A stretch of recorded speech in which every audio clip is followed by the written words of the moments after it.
प्रणाम। हमारा वीडियो में बहुत बहुत स्वागत बा। रउआ लोग के शंकर भगवान के गीत गा के हम सुनावत तनी।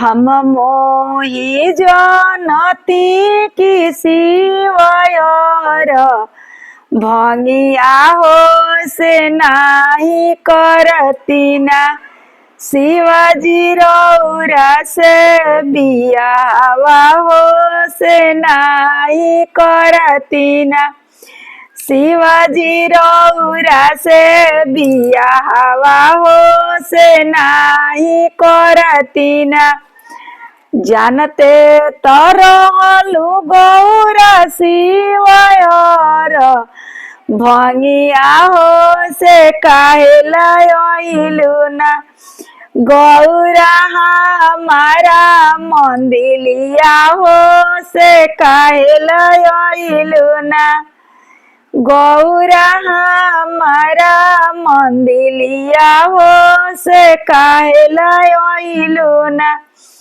राउरा जटवा शिवाजी अतना मनवा भावन हो भुलाइए गइनी ना, से भुलाइए गइनी ना, शिवाजी रौ जटवा के खूबसूरती हमर मनवा मोहेना, राउर जटवा के खूबसूरती हमर मनवा मोहेना, राउर डमरुआ शिवाजी अपना मनवा भावन हो से भुलाइए गइनी ना, शिवाजी डमरू के आवाजवा हमर मनवा मोहेना, राउर डमरू के आवाजवा हमर मनवा मोहेना।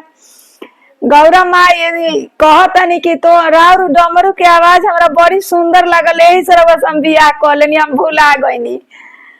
रउआ लोग के गीत पसंद पड़ी तो सब्सक्राइब करम आ लाइक भी करम कि थोड़ा हिम्मत बढ़ी।